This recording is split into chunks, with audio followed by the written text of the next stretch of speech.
Dia diketahui memiliki banyak nama samaran, tapi paling dikenal dengan nama Datuk Tan Malaka. Tan Malaka disebut-sebut sebagai salah satu orang yang mendesak Soekarno-Hatta agar segera memproklamasikan kemerdekaan bangsa Indonesia pada 17 Agustus 1945. Datuk Tan adalah orang berideologi kiri, namun menolak pemberontakan yang dilakukan Partai Komunis Indonesia. Sejarah mencatat Tan Malaka berakhir tragis di akhir hidupnya. Tan Malaka ditembak mati di Kediri, Jawa Timur. Tidak sulit mengunjungi makam Tan Malaka di Desa Selopanggung, Kabupaten Kediri, Jawa Timur. Awal Agustus 2023 ini, bersama Imam Mubarok dari Tan Malaka Institute, saya mengunjungi makam pejuang kemerdekaan Republik Indonesia itu dengan mengendarai sepeda motor.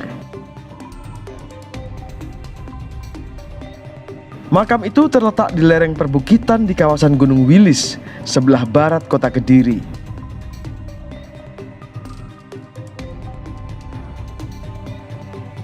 Pelang nama dan penggalan kalimat Tan Malaka di buku Gerpolek menjadi petunjuk lokasi pemilik puluhan nama samaran itu dimakamkan. Di antara ladang dan kesunyian inilah peristirahatan terakhir Tan Malaka berada.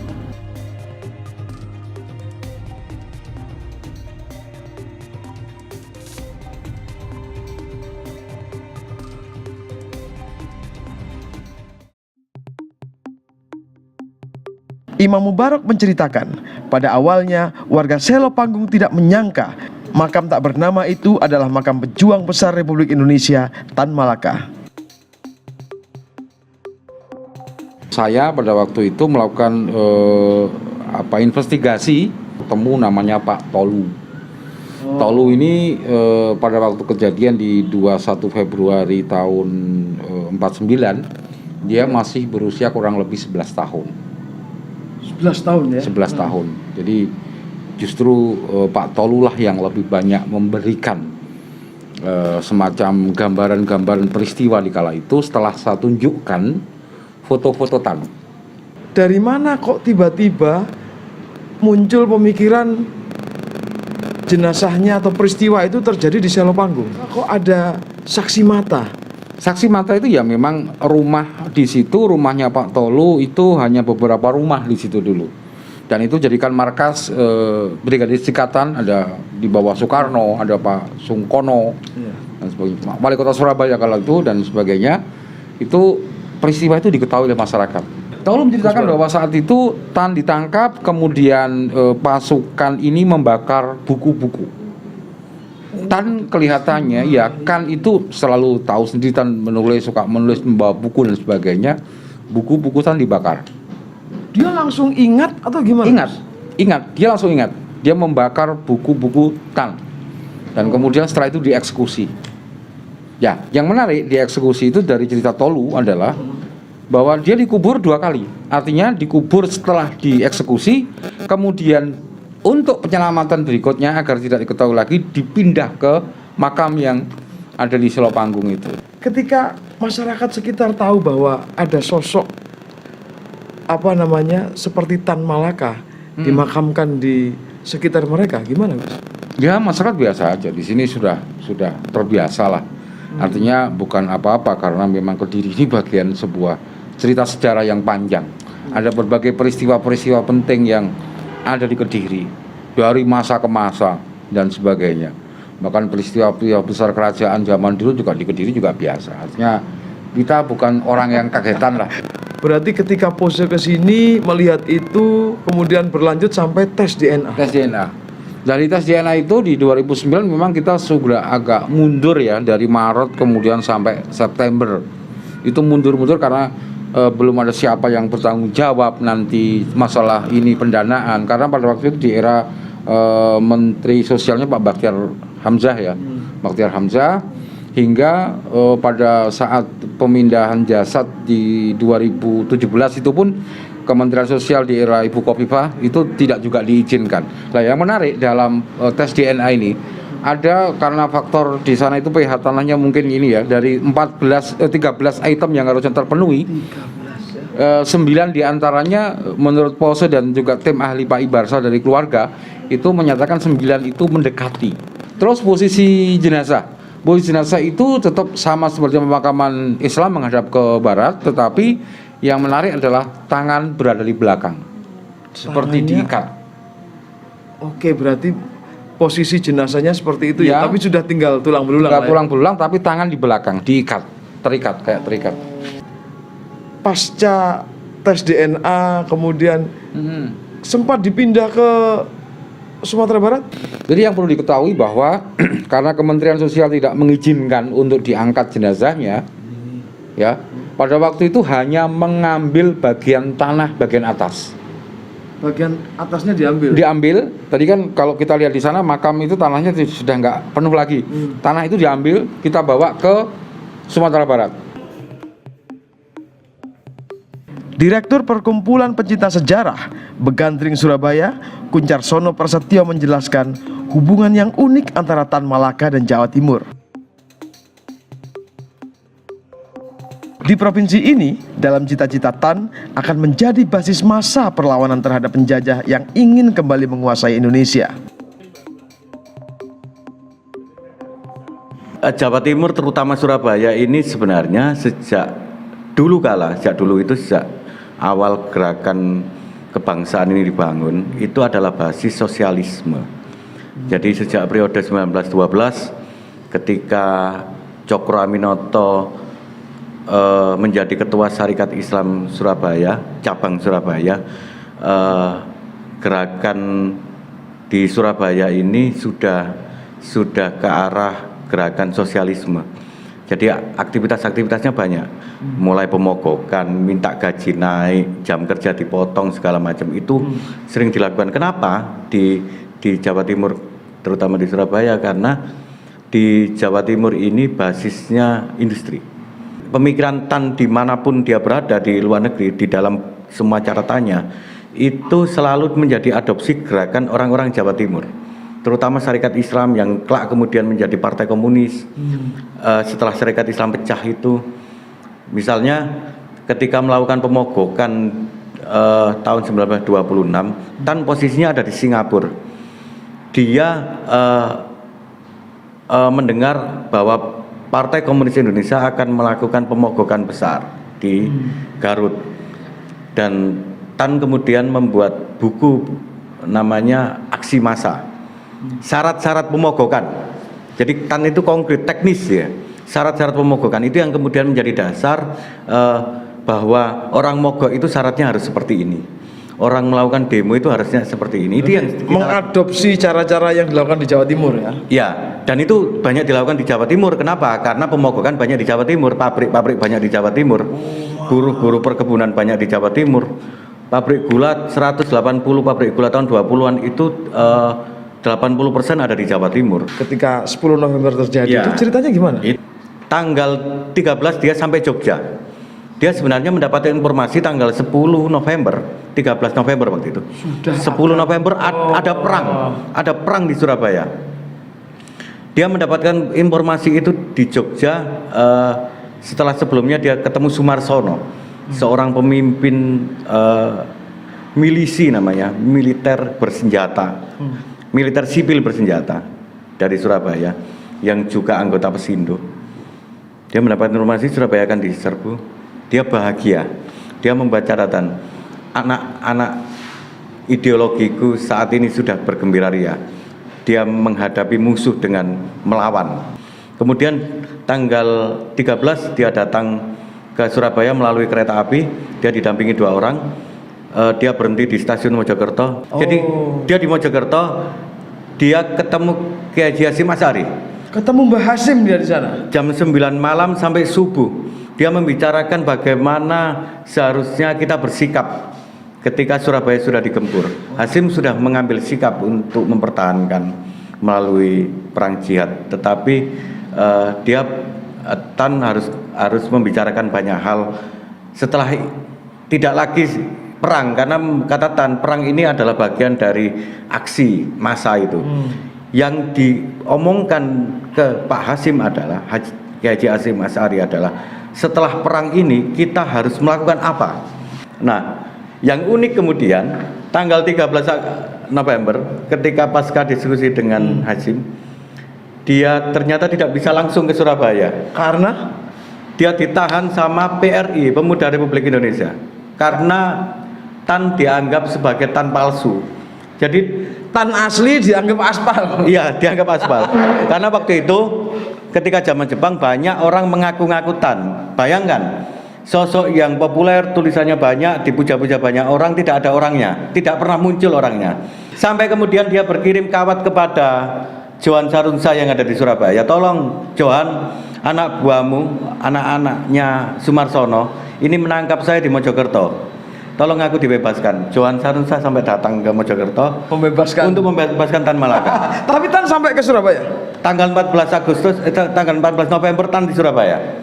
Dia di Surabaya, dia menyebutkan di dalam buku dari penjara ke penjara itu, lain-lainnya perang dia ngetik brosur propaganda. Hari keempat kemudian pasukan Inggris merapat sampai di tengah kota, Tan ngungsi di Gedung Tarukan. Ketahuan sama musuh, diserbu, dia lari ke Wonocolo, kira-kira 5 kilo dari Gedung Masih Tarukan. Surabaya Masih juga. di Surabaya, ngetik lagi. Dia ketemu sama Atmaji itu angkatan laut yang dibangun, dibina sama jaringannya Tan. Sampai kemudian tanggal 20 ketika Inggris sudah menguasai Surabaya, posisi Wonocolo ini hanya 1 kilo dari Wonokromo. Tan kemudian diungsikan ke Malang. Ke Malang sampai tanggal 27, 28 dia kemudian pindah lagi karena Malang sudah mulai terancam. Dia pindah lagi ke Kediri, dari Kediri dia balik lagi ke Jogja. Semua heroisme Tan di Jawa Timur, kemudian fakta selanjutnya adalah Tan dieksekusi di Jawa Timur juga. Ya, dia itu pernah bikin tulisan tentang perlunya aksi massa dari Jawa Timur. Oh, oke. Ya, dan dia memetakan kawasan yang paling kondusif untuk melakukan gerakan aksi massa itu di daerah Jawa Timur, wilayah samping Bengawan. Di banyak catatan menyebutkan sebenarnya ini ada kesalahpahaman antara situasi peristiwa Madiun dengan peristiwa terbunuhnya Tan. Banyak menganggap Tan terlibat peristiwa Madiun, padahal sebenarnya Tan sejak tahun 1926 dia sudah keluar dari PKI. Berarti peristiwa Madiun yang dilakukan oleh PKI itu Tan tidak terlibat? Tidak ada hubungannya. Makanya kenapa kemudian kita masih berpikir bahwa Tan itu adalah PKI. Tan itu sudah anti PKI sejak tahun 26. Tapi faktanya adalah Tan itu adalah bagian dari pahlawan nasional ya, pahlawan kemerdekaan ya. Pada kenyataannya Soekarno ketika diberitahu bahwa Tan ditembak mati, dia menyesal. Meskipun sebenarnya Soekarno itu mencintai secara pemikiran, dia membenci secara gerakan politiknya, tetapi dia menganggap Tan adalah founding father. Tan itu adalah tokoh pertama yang dikasih gelar pahlawan sama Soekarno. Tokoh pertama. Ya, jadi ada banyak tokoh sebenarnya, tapi tokoh yang awal mula diingat sama Soekarno Untuk dikasih gelar pahlawan sebelum Soekarno memberikan gelar Surabaya sebagai kota pahlawan.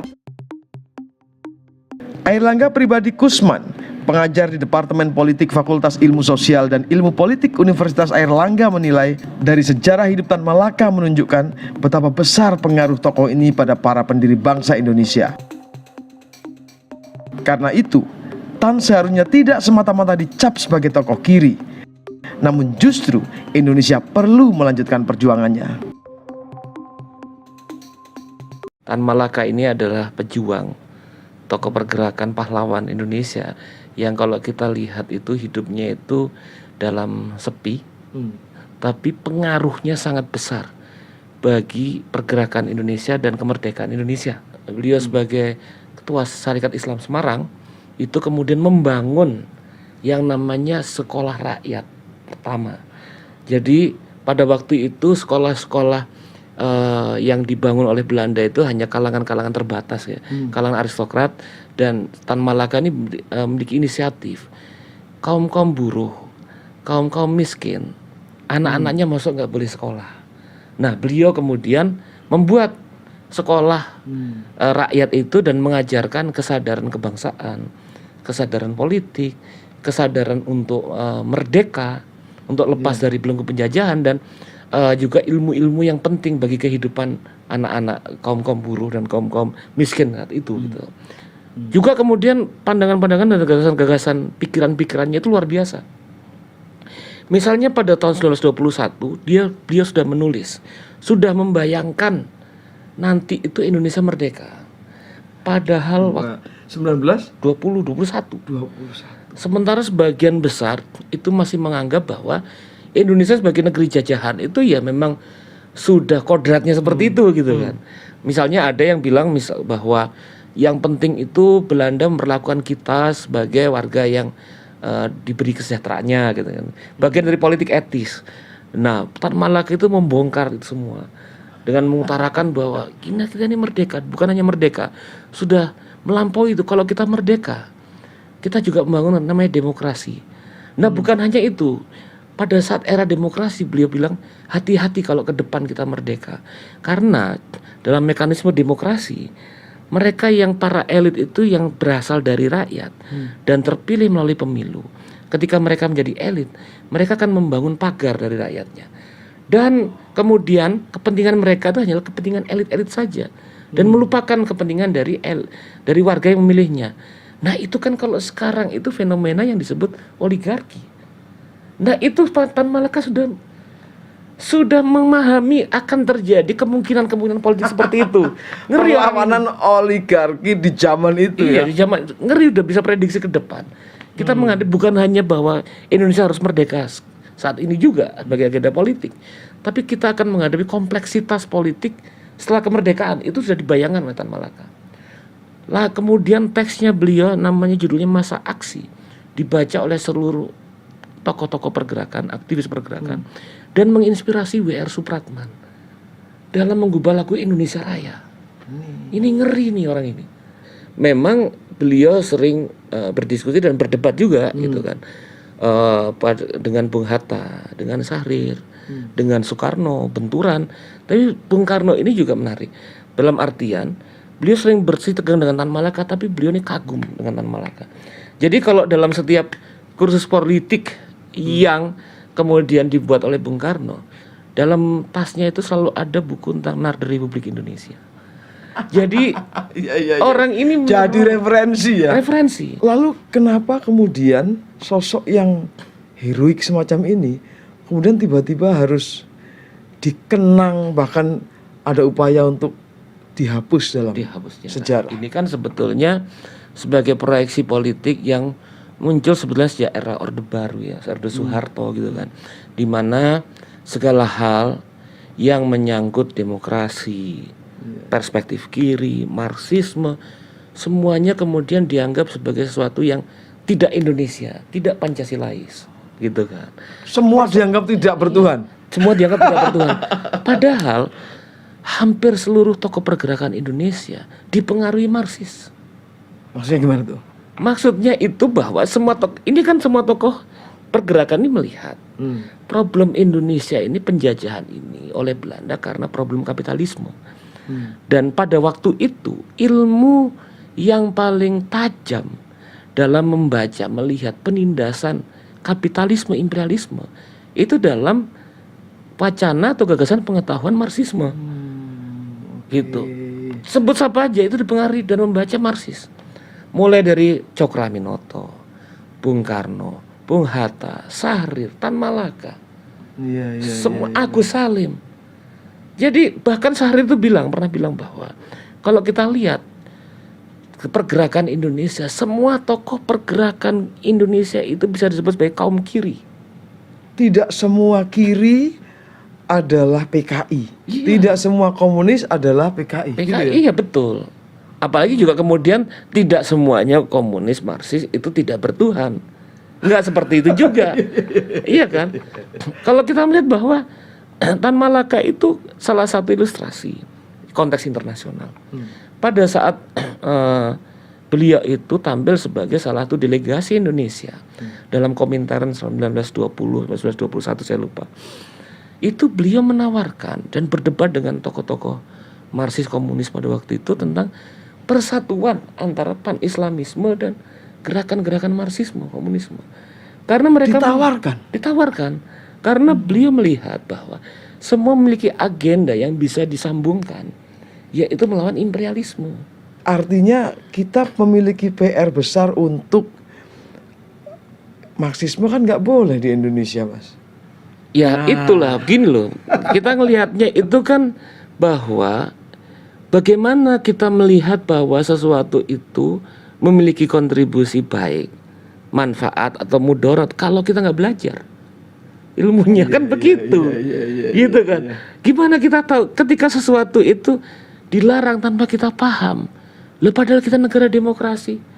Bagaimana kita tahu bahwa sesuatu itu memiliki efek buruk atau tidak kalau kita nggak mempelajarinya? Kita ini memiliki banyak pemikir yang genial pemikirannya, otentik gitu kan.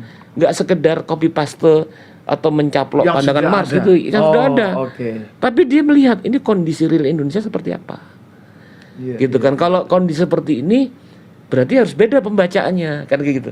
Nah ini banyak sekali tokoh pergerakan yang pikirannya itu kemudian bisa mengkontekstualisasikan dan tidak sekedar meniru, tapi mempelajari dan menyesuaikan dengan konteks. Poinnya itu begini, bahwa proyeksi bernegara itu harus berpusat menjadikan rakyat sebagai sentral, sebagai subjek yang benar-benar diperjuangkan oleh rakyat. Oleh negara gitu.